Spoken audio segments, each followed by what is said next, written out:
Welcome to my channel. I am GDP, and today we have artifact regression, and I'm going to talk about which artifacts are worth building.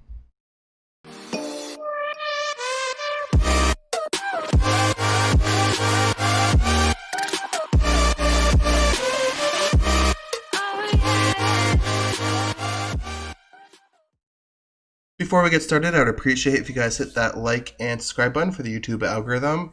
Yesterday we got the artifact upgrade regression added into the Ormus workshop. I have played around with this. Just an FYI to everyone, you have unlimited regressions and you get all of your resources back. So for example, if I were to regress this demon bell, I would get a 6-star demon bell and a 1-star demon bell, and I'll get all the dust back to upgrade that 1-star demon bell back to a 6-star. So you lose no resources, you get everything back. So it's essentially a free regression, unlike hero regression or pet regression or statue regression in Celestial Islands. So there is no penalty from regressing any of your artifacts. So you can actually go ahead and test out what artifacts are really good for you. I personally have messed around with a few of them. I built up my Splendid Magic Stone Sword. I tested with it for about, 30 minutes to 45 minutes. I wasn't a huge fan of it, but that goes on into what I wanted to talk about next, of which artifacts are actually worth upgrading and what you should be doing going forward if you still have an artifact selection chest from last week, if you spent $200 to get that. So let's go ahead and start with the Antlers Cane. Antlers Cane is the best PV artifact in the game, so that alone makes it worth just to make at least just the glittery version. If you have more Antlers Canes, I would highly recommend just upgrading one Antlers Cane all the way to Splendid instead of multiples Antlers Canes, because the way PvE is today, you don't need to run multiple damage heroes. You just need to boost one damage hero and try to get as much damage out of that one hero as possible. So upgrading, if you have 4 Antlers Canes, is 100% worth it just to go ahead and take that Antlers Cane and take it all the way to Splendid if you have the extra artifact essence. Let's talk about the next artifact, Kiss of Ghost. Kiss of Ghost, I don't think is super relevant in the current endgame of PvP. The 45% heal off of damage dealt is nice in some situations in PvE. So for like example, if you're running a Delacium army or something where maybe you have a 10-star hero that has no ability to heal itself, you could throw on an upgraded Kiss of Ghost just to get some healing out of that hero. That was pretty much the only use I was ever getting out of my Kiss of Ghost. If you could see, I have actually got rid of my upgraded Kiss of Ghost. I regressed it, so I have regular Kiss of Ghost now. I got 4. I got 2 upgraded and 2 not upgraded right now, or it's a 6-star. So I don't think for endgame PvP, upgraded Kiss of Ghost is really worth it right now. So let's go ahead and talk about the next one, Candy Bar. Candy Bar is an amazing artifact, except do not take it past its glittery version. At glittery is all you need, so that means you just need 2 candy bars, and if you have 4 candy bars, it's better to make 2 glittery candy bars than it is to make 1 splendid candy bar. The reason for this is candy bar gives immunity off of the first CC that you see that is not stun. So that means if you are facing a dazzle, if you get dazzled, you will be immune for dazzle for the rest of the match. Or if you get sealed first, you'll be immune to seal, dove, petrify, etc. Just go down the list, whatever it is. But in current endgame meta, the three main CCs right now are Dazzle, Dove, and Seal. So the only benefit that you get out of going to Radiant or Splendid is, say you're facing a Russell and a Sherlock, you get immune to the Sherlock's Dove, and now if you end up having to get Dazzled, you get some damage reduction, which really is not that great. It's almost like you might as well just throw a crown. You do get the all damage reduction, but it's not that benefit. It's actually better to just have two glittery candy bars to run on two different heroes if you're trying to prevent CC on your team. Now, talking about PvE, where does the candy bar become handy? Well, for me, I have been using the candy bar on a support hero or possibly my Delaciums if I want to prevent CC. Like, for example, if I'm facing the DA boss like I have in my Flame Shrine right now, I throw my glittery candy bars onto my two Delaciums so they can never be petrified. So that will increase my damage. You could also throw it on like a Bell Rain if you want to continuously heal. So candy bar, make glittery, don't go any higher. Let's go ahead and go to the next artifact, Ruyi Scepter. Ruyi Scepter, it is worth to upgrade, but there is one caveat against it. Is if you have 4 AMBs and you go ahead and upgrade a Splendid AMB, you're going to be reducing all of your speed artifacts into one artifact, so you're not going to have a whole lot of speed artifacts, and that's when having a couple Ruyi Scepters might come in handy, because Ruyi Scepter gives a little bit more speed, and you can have a couple speed artifacts. However, going into Splendid Ruyi Scepter is really, really, really, really good if you want to. If you are okay with sacrificing your speed artifacts and you do happen to have 4 Ruyi Scepters, you have 2 options. You can either make 2 glittery Ruyi Scepters or you can make 1 Splendid. If you put the Splendid Ruyi Scepter on your Sherlock, you're basically making your Sherlock into pre-Guild Tech update, because right now in Guild Tech update, a lot of people are probably going to invest into anti-Dove CC immunity. So this Splendid will actually just eat right through that and go through the aura bonus as well. So this will be basically making your Sherlock like he was before Guild War Tech. Me personally, I only have a glittery Ruyi Scepter, and I have 1 spare regular Ruyi Scepter, and I will be grabbing Ruyi Scepter from this campaign event with my Universal Crystals. I do have 2,260 Universal Crystals, so I will be able to get the Ruyi Scepter for free. So that's what my plan is, and I don't plan on upgrading this Ruyi Scepter at all because I need more speed artifacts. So I'm just going to keep that Ruyi Scepter just for speed. But it depends on how many heroes you have and how many speed artifacts you have, essentially, if you want to upgrade your Ruyi Scepter or not. So let's go ahead and talk about the next artifact here, Staff Punisher Immortal. Staff Punisher Immortal has very, very, very limited uses. I found it to be good on an Athaqua. I found it good to be on a Rogan. Basically any hero, really any assassin that hits more than once, this artifact is actually pretty good in the PvP meta.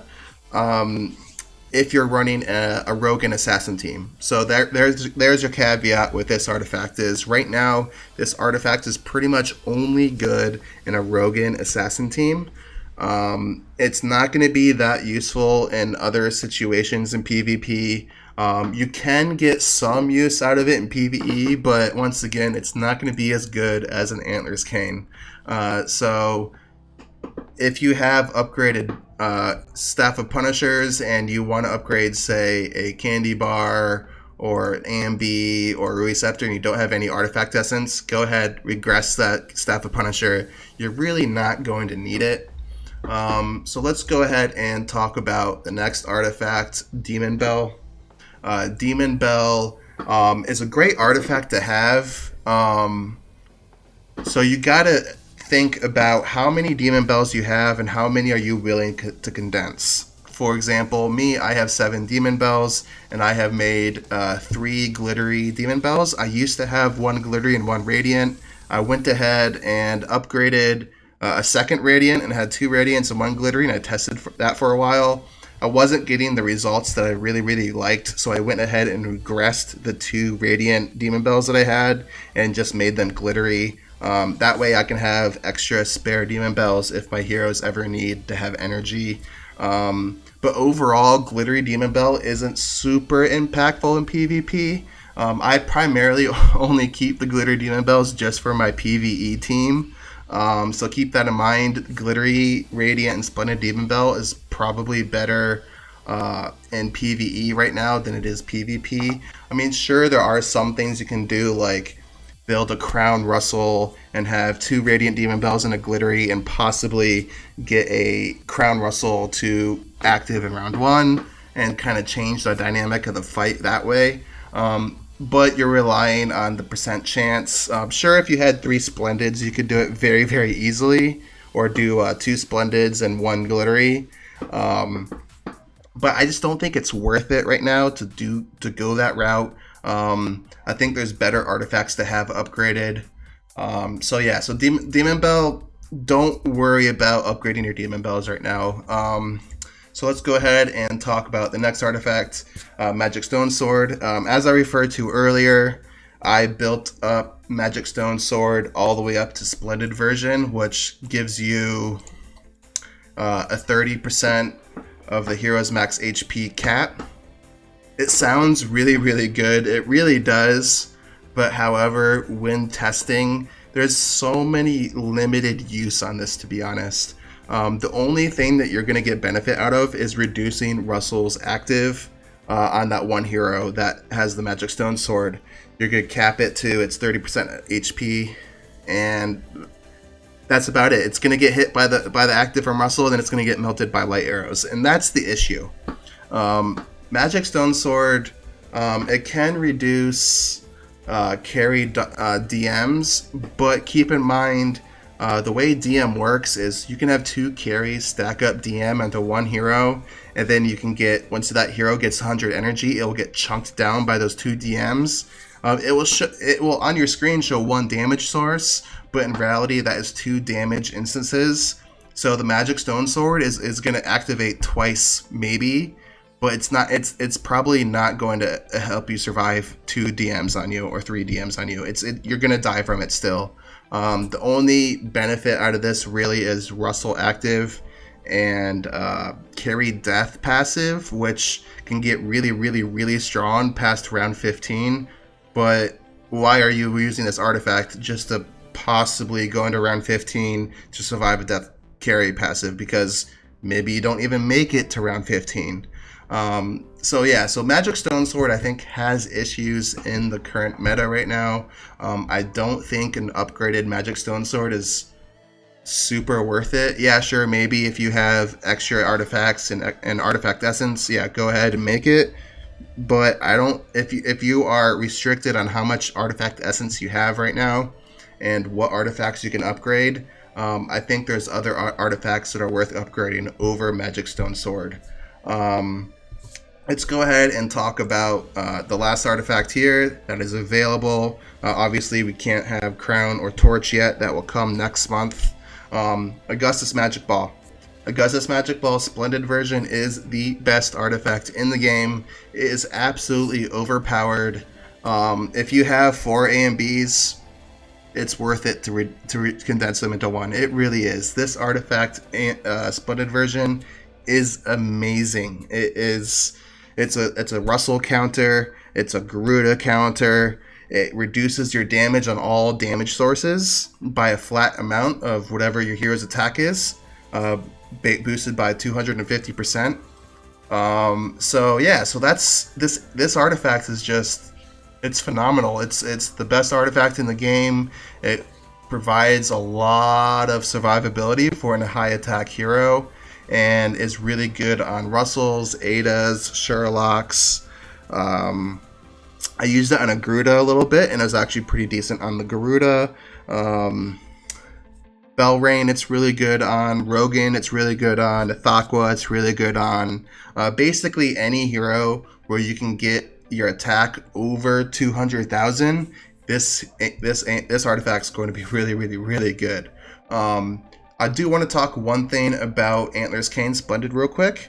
Back to this artifact. I actually use this artifact on a carry. If you go to my heroes here, this carry right here actually has my Antlers Cane Splendid.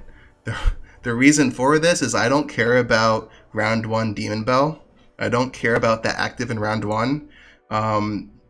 Because that's not going to be the round 1, round 2, my team composition, that's not going to be the game changer. My game changers are in round 5, round 10, round 15, somewhere around there, those higher rounds.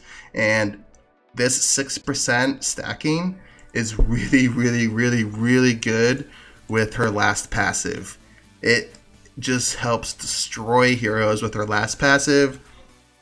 And it will also boost her DM marks. So, Antlers Cane, Splendid version, surprisingly super good on carry in PvP. So if you are making an Antlers Cane and you're like, oh, it's just a PvE artifact, it's only good for Frozen Shrine and Broken Spaces. It's not. It's really, really good also on a carry. You could also probably use it on other heroes, but in PvP, I think Antlers Cane is probably best suited for a second or third carry on your team. So what am I doing with my artifact chest? That's what I want to talk about next. I still have mine. I am not pulling mine yet because I am waiting to see what the upgraded version of Golden Crown looks like, and I want to see what the upgraded version of Wildfire Torch looks like. They could do something funky with Wildfire that makes it really, really, really good. So I'm just waiting to see what I want. If the Crown or the Torch are not good or not better than Splendid A and B, I'm gonna grab more A and Bs. So that's how good A and B is, and I'm just waiting. Don't. I think everyone should just wait. If you have this thing and you have multiple pay-to-win artifacts, just wait on this. Don't pull it yet. Wait to see what the Crown and the Torch is, because if those two are not better than A and B, everyone should be grabbing A and Bs, because A and Bs are really, really good. It's the best artifact in the game at the Splendid version. At Radiant, it's pretty good. At Glittery, it's bleh. It doesn't really do that much. But at Splendid it's perfect. So thanks for listening to me today, talking a little bit about the artifacts, and I'll catch you guys in the next video.